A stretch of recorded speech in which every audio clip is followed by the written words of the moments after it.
All right, good morning. So today's lesson is on negative numbers, and we're on page 283 and 284 in our book, starting on page 283. It's lesson 157. Not much to review before we get into the lesson, but since we're talking about negative numbers, which occur not in nature, you can't have a negative number of items, but it can occur in situations when we're talking about money, banking.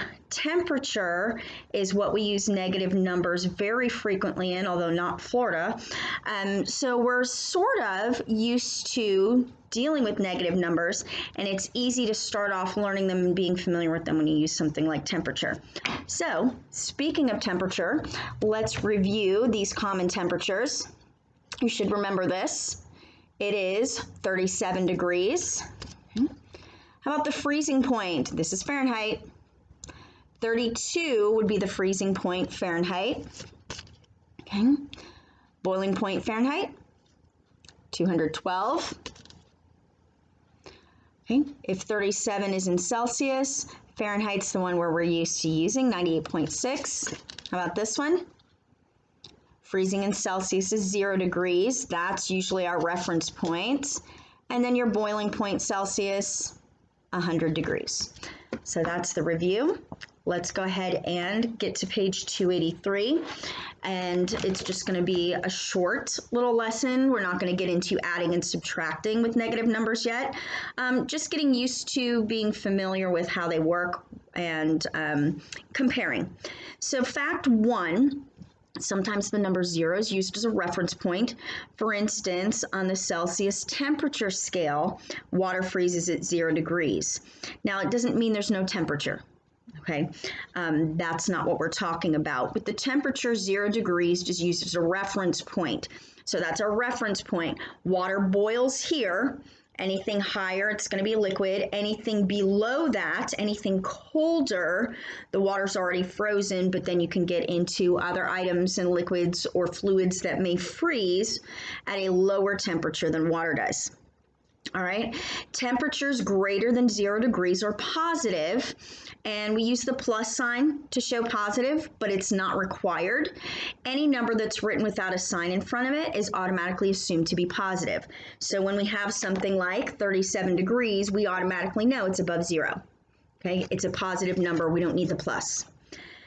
Temperatures that are less than 0 are negative, and if it is negative, it needs that minus sign. Minus is negative. I have a lot of students in previous years ask me, is that a minus sign or a negative sign?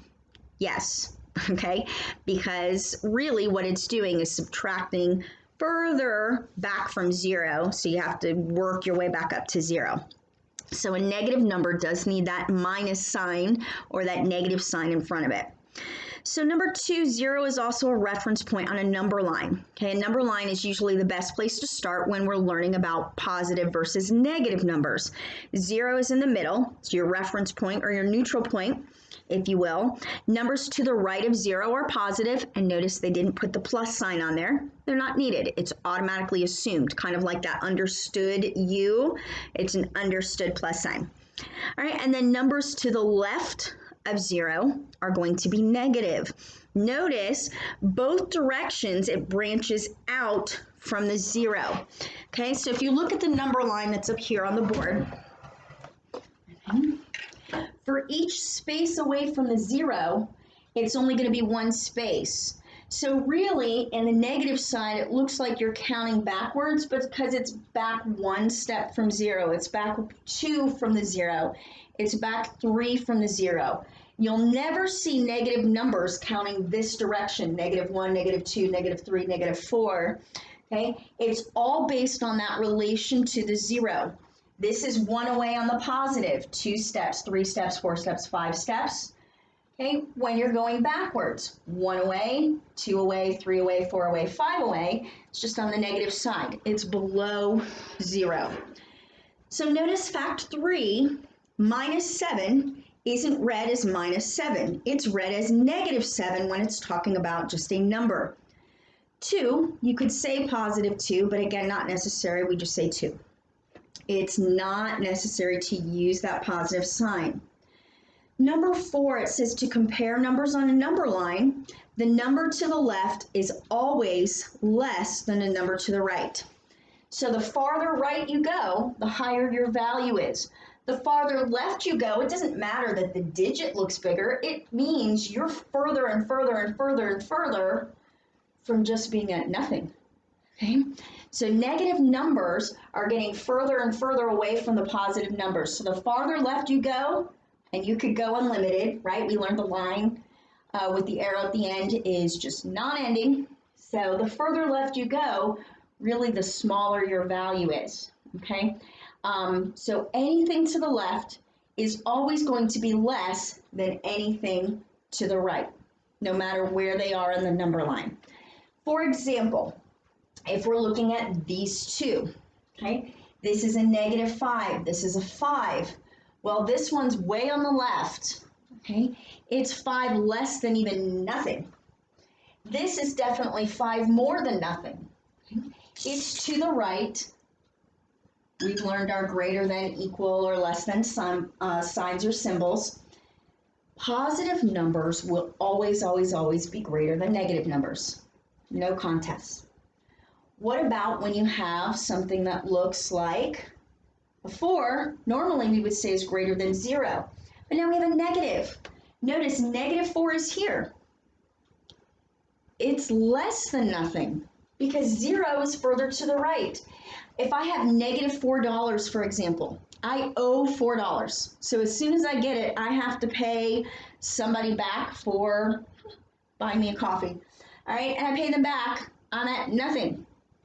All right, so when I owe money, I have less than nothing because I have to give it away as soon as I get it. -4 is to the left. 0 is here. It's further to the right.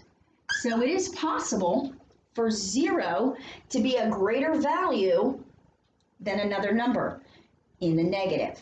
Okay. -5 and -6. Okay. If I were to keep going, -6 would be further here. It's further left than the -5. Neither one's great. They're still less than 0, but that -5 is further to the right, so it has a greater value. The same concept applies to fractions. We don't have to change to common denominators and compare.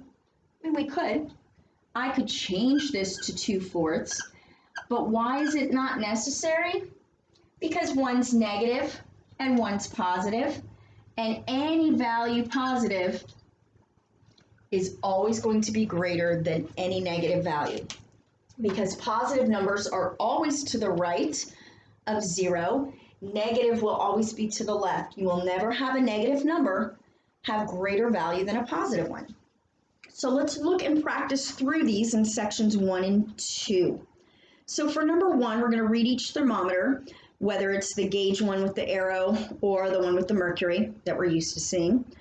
All of these temperatures are going to be negative. How are we going to write them? So A, these are all Celsius, by the way, they already have that in the answer. If you're looking at that temperature, 0 is at the top. Okay? You should be able to figure out that each mark is going down by 2 degrees. You've learned how to read thermometers. All right, so they're going down by 2 degrees. We've got -2, -4, -6 is where you should have figured out and seen that is being indicated, let's say, by the red in that thermometer, okay? So -6, you have to have that negative sign, goes in the blank. How about B? Again, you're going to the left, so you should be at -4, and they already have the degree sign in Celsius, so -4. How about C? Be careful because the location of the 0 has changed. All right, if you notice, now you're counting by 1 degree each little hash mark, okay? So we're still at -4. So sometimes you're counting by 2s, other times you're counting by 1s. Different thermometers might be counting by 5s. You've got to figure out what it's counting by. I know you've practiced that in earlier grades, and now we're just determining what is the temperature negative. All right, so how about D? It's not quite as far back as 40, Okay? It's not negative 40. You should have negative 38 degrees because you're going from negative 30. You should have realized it's counting by 2, negative 32, negative 34, negative 36, negative 38. If it had gone down one more, it would be negative 40, but it did not. Okay? All right, section 2. Now you're comparing which is greater. And remember, the greater one always has the mouth open. You don't need to know that this is the greater than symbol or the less than symbol. We'll just say which one the mouth is open to because the mouth's always greedy and wants more. All right, how about A? You should have known that it is open to the 3 degrees because that's positive and it's always going to be greater than the negative. How about B? 8 degrees. Hopefully you remembered that. How about C? Did you open it towards the 0? Because you should have. 0 will always be greater than a negative as well because 0 is your reference point and negatives are always to the left. The further left, less value. The further right, more value. How about D? Just like this one, the positive is always going to be greater than the negative, so it should be open to the 4. Do E through H, and then on pause, I'm going to tell you the answers. All right, so E, you should have chosen 15. F, the 0. Again, 0 is always going to be greater than a negative. G is negative 19. I know normally the 20 would look greater, but think about it. It's 20 steps away from that 0, whereas the 19 is only 19 steps from that 0 as you go to the negative. Okay, so it should be open to the negative 19, and then H, 41. Because that's positive, it's always going to be greater than any negative, no matter what the digits are. All right, section 3 is just reviewing, extracting square roots. Quickly do those, and we'll go over those answers together as well. All right, so you should have solved. Remember, when you write these answers, they're no longer in that radical sign. It's just a simple number. All right, so A is 9. B, you should have gotten 11. C is 8. D and E might have been a little trickier because they were fractions, but if you remember, you find the square root of each value. D is 3/4, and then E is 1/2. Okay. F, slightly trickier. You know the square root of 144 is 12, right? So when you have something like 1.44, we have to remember that I know it's 12, but 12 times 12 is not going to be 1.44. I'm going to need a decimal point in there. Well, it couldn't be 0.12 because that would give me an answer with 4 decimal places.